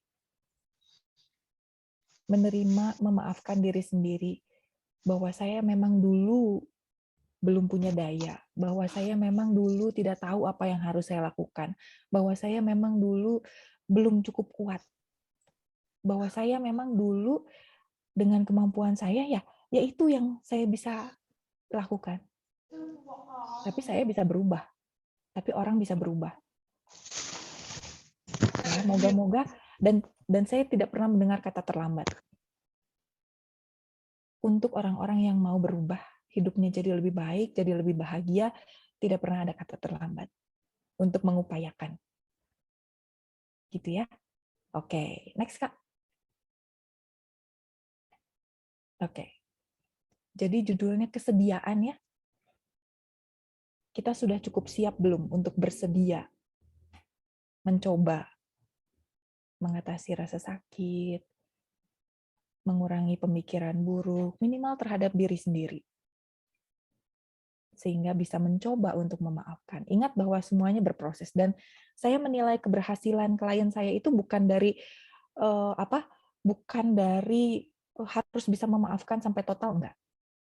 Tapi sebelumnya gimana, sesudahnya gimana. Setiap progres itu adalah achievement. Setiap progres. Gitu ya. Oke, masih ada next-nya Kak? Nah, ini konkretnya ya. Kenali emosinya, jangan di-deny, ya. Coba kita menilai kembali situasi itu, ya. Menyadari hal-hal apa yang terjadi dan bisa kita kendalikan dan bisa kita rubah, hal apa yang tidak bisa kita rubah. Untuk hal yang bisa kita rubah, maka kita punya tanggung jawab untuk mengubahnya. Sikap kita itu kita bisa rubah. Gitu ya. Bahwa orang yang abusive itu di luar kendali kita, tidak bisa kita rubah, tidak apa-apa. Tapi part yang bisa kita rubah, itu kita rubah. Ya, jangan terperangkap masa lalu. Bahwa, oke, masa lalu sudah terjadi, ya. Terus kita mau apakan?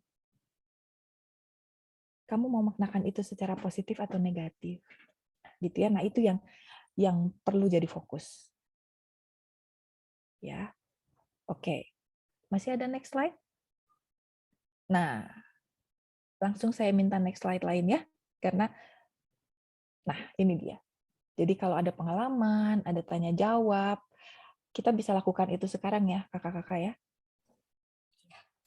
Wih, banyak banget ini. Banyak sekali ya, tadi di chat juga banyak sekali yang sudah asik banget. Saya senang kalau sharingnya kayak gini. Iya, banyak sekali yang memberikan personal message kepada saya juga, Ibu. Mungkin dari beberapa pertanyaan ini, saya izin rangkum dulu dari chat ya Bu, karena banyak yang Silahkan. memberikan pertanyaan yang sama seperti itu. Iya.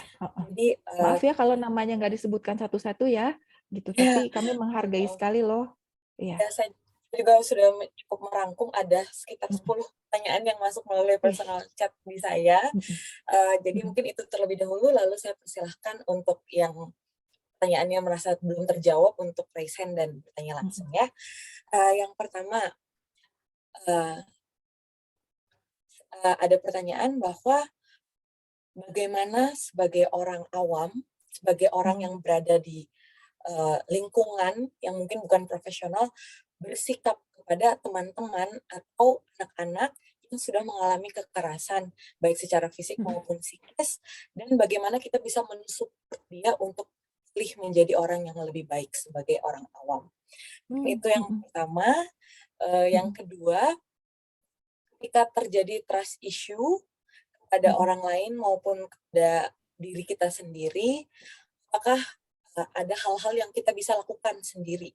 Jadi tanpa bantuan orang lain gitu, apa hal-hal yang secara konkret bisa kita lakukan oleh diri kita sendiri untuk mengatasi perasaan-perasaan tersebut. Mungkin sekian dulu Ibu di chat. Terima kasih ya Vel. Nanti mungkin saya tanya lagi. Saya suka lupa juga ya, udah tua.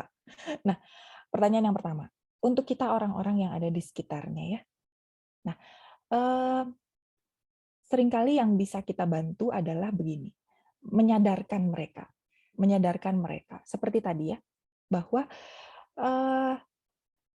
kita mungkin mengalami jadi korban. Ya, saya beberapa kali baca tentang victim perspektif gitu ya, bahwa seringkali kalau kita memandang diri kita jadi korban, kita sulit untuk berubah karena kita merasa tidak berdaya. Kita merasa kita dikendalikan oleh situasi. Kita merasa kita yang lebih rendah posisi dan kedudukannya. Nah, seringkali untuk membantu orang lain, kalau kita tahu orang-orang yang mengalami hal itu, seringkali saya menguatkan mereka dengan pendapat perspektif seperti tadi, gitu ya, bahwa kita bukan korban. Seringkali Joan malah bilangnya survivor ya Jo ya, seringkali ya. Iya, kalian itu adalah fighter, survivor, gitu. Jadi seperti tadi, bahwa satu situasi kamu mau menilai dirimu sebagai apa. Begitu kamu nilai dirimu sebagai korban, maka perasaan yang muncul adalah rasa tidak berdaya, takut, sulit untuk keluar dari situasi, dan akibatnya kita jadi nggak berani untuk maju. Gitu. Tapi kalau kita menilai diri kita sebagai fighter atau survivor, maka kita bisa berpikir ke arah sebaliknya. Dua sisi mata uang ya. Satu situasi, tapi bisa dipersepsi berbeda. Maka kita jadi punya daya, punya energi, bisa melihat hal yang positif, dan bisa fokus untuk maju. Gitu. Nah, jadi tolong sadarkan mereka. Gitu ya. Memang ada situasi yang tidak terkendali. Pengalaman kita nggak bisa rubah, ya kan? Pengalaman negatif, pengalaman jelek, kekerasan kita nggak bisa rubah. Tapi setidaknya kita punya pilihan loh. Hidup kalian masih panjang, ya kan? Ya, sekarang usia kalian berapa? Gitu ya. Hidup kalian tuh masih berlangsung, masih panjang. Mau diapakan hidup itu? Gitu. Kalau kalian mau terus berkubang dalam masalah yang negatif itu, hidup sisanya ini yang dikasih sama Tuhan, yang dikasih sama Maha Kuasa, akan jadi nggak berarti. Tapi kalau kita mau lihat hal positifnya, maka kita fokus sama hal yang positif, hidup kita ini akan jadi lebih baik. Begitu. Nah, moga-moga dengan memperlihatkan perspektif yang berbeda terhadap orang yang jadi korban, itu bisa membuat mereka punya daya untuk bangun ya, minimal. Ya. Yang kedua apa, Vel, pertanyaannya? Yang kedua, apabila mengalami trust issue dengan lingkungan yang memberikan kekerasan, dan ada juga yang pertanyaannya tadi berulang-ulang kali gitu ya, dan orang itu tidak berhenti, tidak sadar untuk berhenti abuse, itu apa yang harus dilakukan sebagai korban? Ya, kalau saya mengajarkan pada korban adalah berarti kalau kita sering kali jadi korban, kita harus punya cara-cara untuk minimal melindungi diri sendiri. gitu ya. Jadi saya ngerti situasi itu bukan berarti saya mau dan terima diperlakukan seperti itu.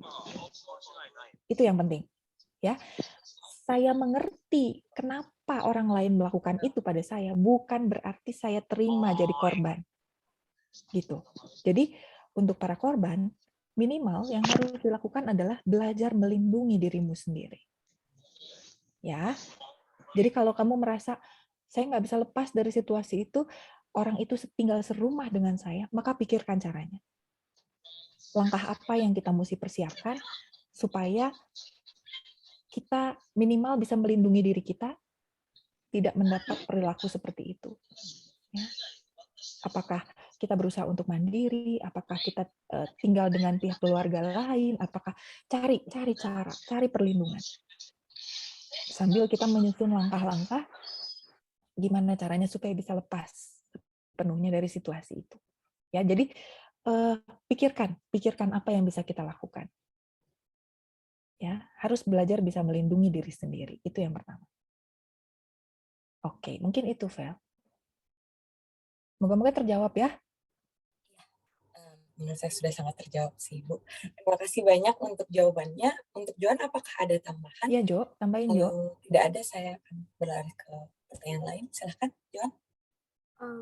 Iya, Vel, untuk dari Ibu Ira udah cukup menjawab semuanya. Cuman ini sih, Bu, seperti yang tadi memang udah dijelaskan, memang cukup cara pandangnya itu bukan kita yang lemah. Salah satunya adalah kita berpikir apakah yang melukai kita itu juga produk luka sebelumnya, gitu ya, teman-teman. Jadi kan kita pola pikirnya akan mengasihani juga mereka. Sebenarnya mereka produk juga, gitu. Kalau kita lebih kuat. Gitu, itu aja sih, Vel, karena banyak, jadi lanjut aja, Vel. Terima kasih. Baik, terima kasih banyak. Sekali lagi saya memohon maaf tidak bisa membacakan satu-satu karena ini sudah 20 lebih yang masuk ke saya. Mungkin saat ini yang sudah raise hand, apakah ada pertanyaannya yang cukup berbeda dengan yang tadi dibahas, begitu ya?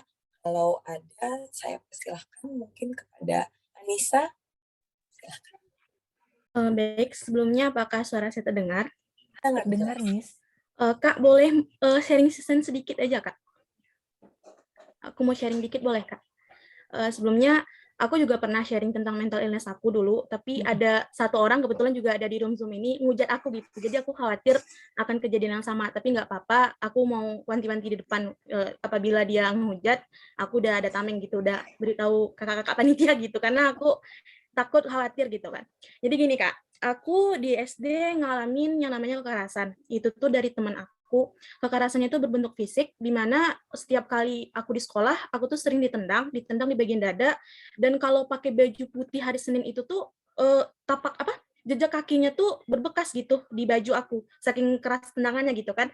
Dan kebetulan juga rumah yang ngelakuin kekerasan ini tuh dekat sama aku. Dia tuh abang kelas yang tinggal kelas gitu, tua 2 tahun dari aku, dekat dari rumah aku. Jadi ketika aku lewat depan rumahnya, aku sering dilempar pakai batu gitu.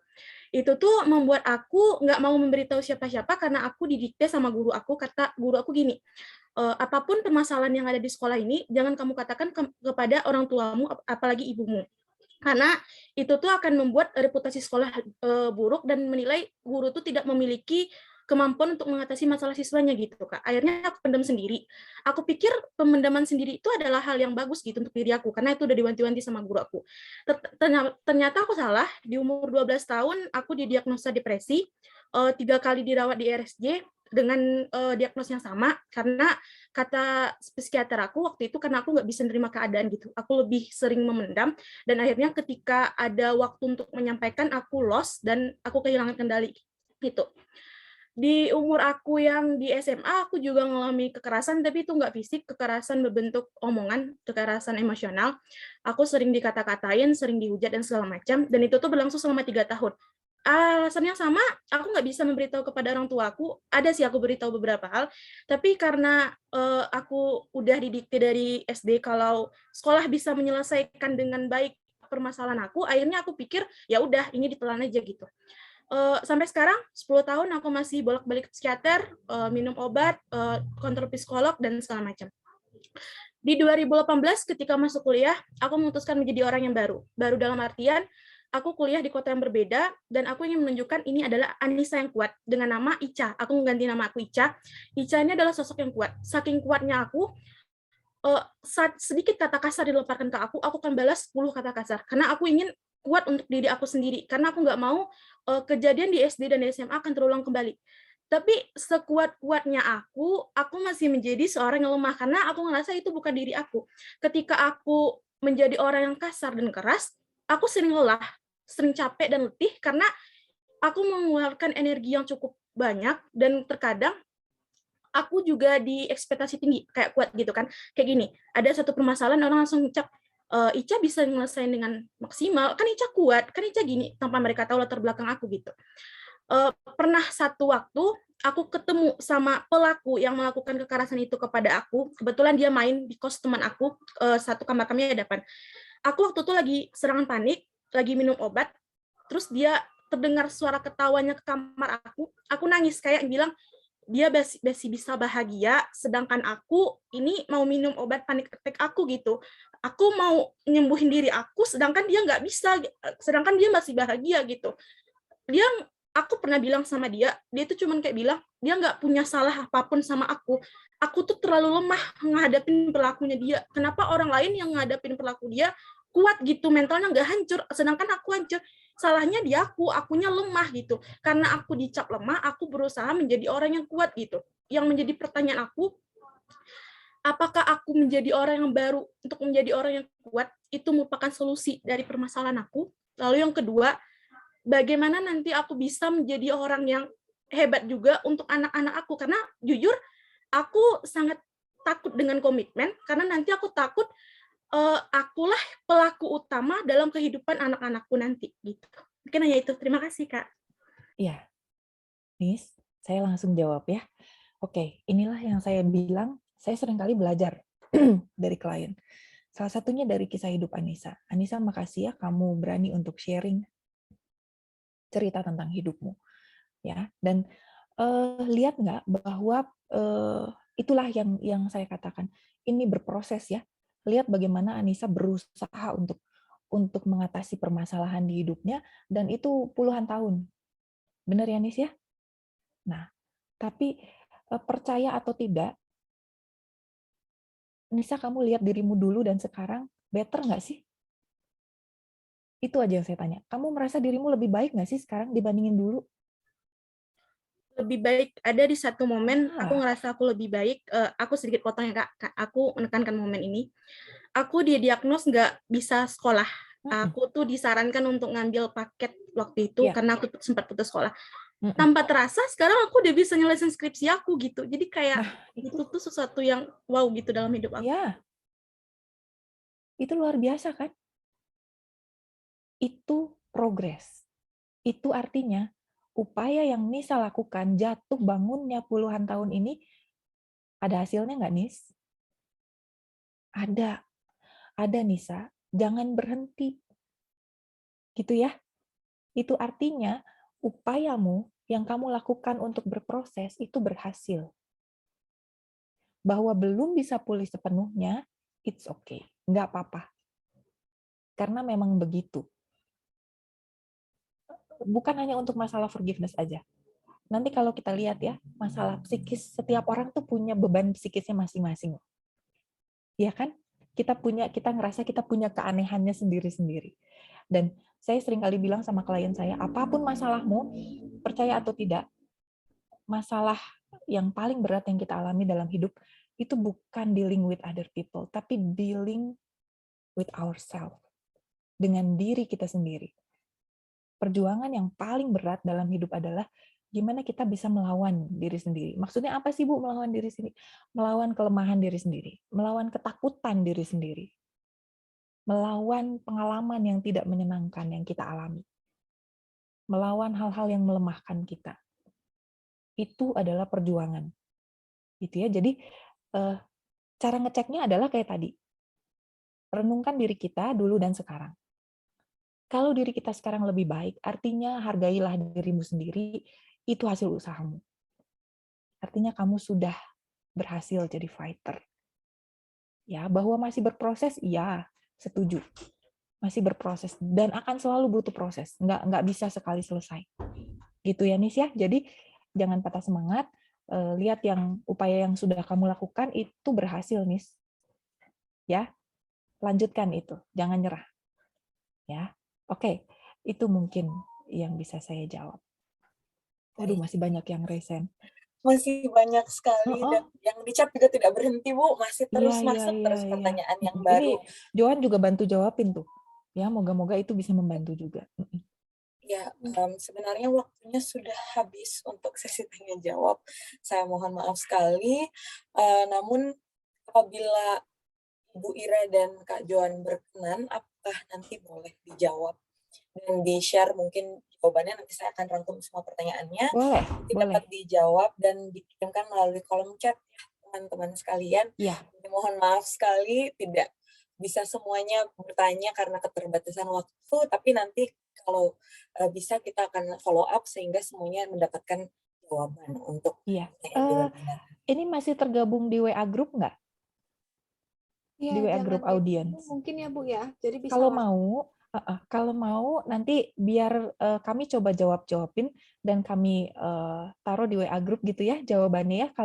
Kalau tidak, ini kan pertanyaannya untuk everyone, jadi semuanya bisa lihat ya sesuai dengan perkenanan Anda gitu ya. Jadi kami akan coba jawab dan postingin di WA group ya jawabannya. Moga-moga itu bisa membantu. Ya, gitu ya. Baik. Mohon maaf sekali lagi, terima kasih banyak untuk seluruh terima kasih sekali ya antusiasmenya, ya curiosity-nya, sangat ingin belajar. Baik, sesi tanya jawab sudah saya tutup. Terima kasih banyak. Sekarang saya akan mungkin menyampaikan beberapa kesimpulan baik dari materi maupun dari sesi diskusi. Yang pertama, kita semua di sini belajar bahwa kasus kekerasan ini semakin meningkat. Banyak sekali jenis kekerasan yang tidak hanya fisik, ada juga kekerasan emosional, seksual, dan lain-lain. Dampak yang diberikan dari kekerasan ini beragam, mulai dari fisik, psikis, dan meningkatkan resiko-resiko orang-orang yang mengalami kekerasan ini untuk mendapatkan kekerasan atau melakukan kekerasan itu lagi. Maka dari itu, hal ini merupakan tekanan mental yang harus dapat diatasi dan diolah dengan upaya-upaya tertentu. Dalam kehidupan, tujuan akhir setiap manusia, baik yang terpapar oleh kekerasan maupun yang tidak, adalah kebahagiaan. Kebahagiaan merupakan sesuatu yang diciptakan melalui diri sendiri dan melalui upaya yang cukup sulit dan panjang, namun bukan berarti tidak mungkin untuk dicapai. Selain itu, dalam kebahagiaan terdapat juga proses memaafkan. Memaafkan ini adalah proses yang bertahap, teman-teman. Proses panjang yang kita perbuat dari kita, oleh kita, dan untuk diri kita juga sendiri. Bukan untuk orang yang pernah berbuat salah kepada kita. Memaafkan menjadi sesuatu yang penting karena dapat mengurangi penderitaan diri kita sendiri, seperti kemarahan, kebencian, sakit hati, dan lain-lain. Memaafkan berarti melepaskan diri kita dari keadaan tersiksa. Memaafkan dapat kita mulai dari mana? Dari kesediaan untuk meninggalkan rasa sakit, pemikiran buruk, dan mau mengubah perilaku, memberikan upaya kita, usaha yang pastinya sulit, penuh dengan jatuh bangun, tapi apabila kita berusaha dan memiliki kesediaan, kita akan sampai juga pada proses memaafkan yang sesungguhnya. Akhir kata, ingat masa lalu tidak bisa kita ubah, yang kita bisa ubah adalah bagaimana kita memaknai, sikap kita menyikapi, dan apakah kita ingin maju keluar dari situasi ini, dan apa saja yang akan kita lakukan untuk maju tersebut. Saya akan tutup kesimpulan ini dengan quote yang sudah terlihat mungkin ya di layar teman-teman masing-masing. Sebagai intinya, kalimat-kalimat ini mengajarkan pada kita bahwa tragedi itu bukanlah tentang hadirnya keputusasaan. Tapi tragedi adalah hadirnya harapan. Mengapa? Karena meskipun seseorang menderita, manusia itu memiliki kekuatan, memiliki daya untuk terus hidup dan berjuang. Maka dari itu, untuk setiap orang-orang yang memiliki pengalaman kekerasan, tidak apa-apa, kita semua di sini sama-sama berjuang untuk menjadi orang yang lebih bahagia dari sebelumnya. Menurut saya juga teman-teman di sini mau berpartisipasi saat weekend, saat di pagi lagi ya, itu merupakan salah satu juga upaya, salah satu perjuangan dari teman-teman di sini untuk bangkit menjadi orang yang lebih bahagia. Maka dari itu saya sangat mengapresiasi dan terima kasih banyak untuk kesediaannya mendengarkan, bertanya, berdiskusi dengan kita semua di sini. Saya juga sebagai moderator di sini banyak sekali belajar dari pengalaman, pertanyaan, maupun apapun yang disampaikan oleh teman-teman sekalian di sini. Mari kita berikan tepuk tangan secara virtual untuk kita semua yang sudah hadir di sini. Luar biasa sekali ya. Baik, terima kasih banyak. Tidak terasa kita sudah berada pada penghujung acara ya teman-teman. Untuk kenang-kenangan, marilah kita menutup kegiatan ini dengan foto bersama. Saya mengundang Bapak, Ibu, teman-teman, saudara sekalian untuk on kamera. Kita dokumentasikan webinar hari ini bersama-sama. Ya, mungkin kita tunggu sebentar ya. Silahkan on kamera, berikan senyuman terbaik.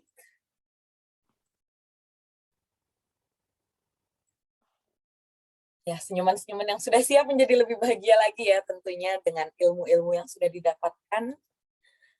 Nah, luar biasa sekali. Meskipun weekend pagi-pagi mukanya cerah-cerah ya Ibu ya. Joannya melihat peserta kita ini luar biasa. Benar. Terima kasih ya semuanya. Wih, banyak yang pakai itu lagi ya, virtual background Betul, kita. background betul. Wah, baik. Di laptop saya sudah terdapat 4 slide. Nah, teman-teman sekalian, saya akan berikan aba-aba untuk setiap slide-nya. Bagi yang belum on kamera, dipersilahkan.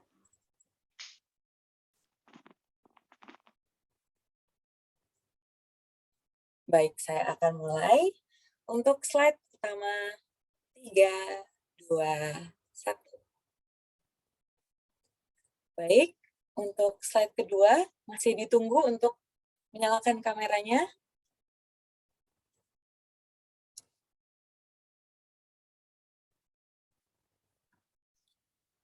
Baik, untuk slide kedua. 1, 2, 3.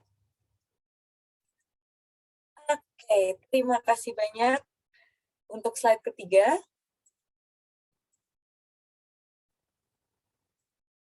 Oke. Untuk slide keempat, 1, 2, 3. Baik, sesi dokumentasi sudah selesai. Terima kasih banyak. Dengan demikian, rangkaian webinar Forgiving as a Weapon Through the Pain Becoming Happiness in Life telah berakhir. Saya mengucapkan terima kasih sebesar-besarnya kepada pihak penyelenggara, pembicara, seluruh peserta yang turut aktif berpartisipasi, seluruh pihak yang mendukung jalannya webinar ini. Terima kasih banyak. Saya juga ingin memohon maaf apabila terdapat perkataan atau tindakan yang kurang berkenan selama acara ini berlangsung. Baik, akhir kata saya Afel menyampaikan terima kasih atas kebersamaan kita pada hari ini. Semoga Bapak, Ibu, dan saudara-saudari sehat selalu dan sampai berjumpa di lain waktu. Baik, terima kasih banyak atas partisipasinya. Teman-teman diingatkan juga untuk mengisi evaluasi ya sebagai syarat untuk e-sertifikat. Nanti e-sertifikat juga akan dikirimkan di WhatsApp group sekaligus dengan pertanyaan teman-teman jika ingin bertanya ya Kak Avel. Jadi jangan leave dulu gitu ya, nanti leave-nya bingung karena mau ngasih e-sertifikat atau mungkin bisa ada pertanyaan gitu ya. Iya. Siap.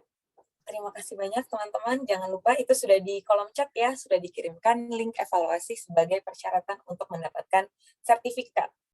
Jangan lupa juga untuk mengisi kuesioner ya bagi yang belum. Kuesioner penelitian, nanti kita juga akan kirimkan baik melalui chat Zoom maupun melalui grup WhatsApp. Terima kasih banyak. Terima kasih semuanya. Kakak-kakak saya minta tolong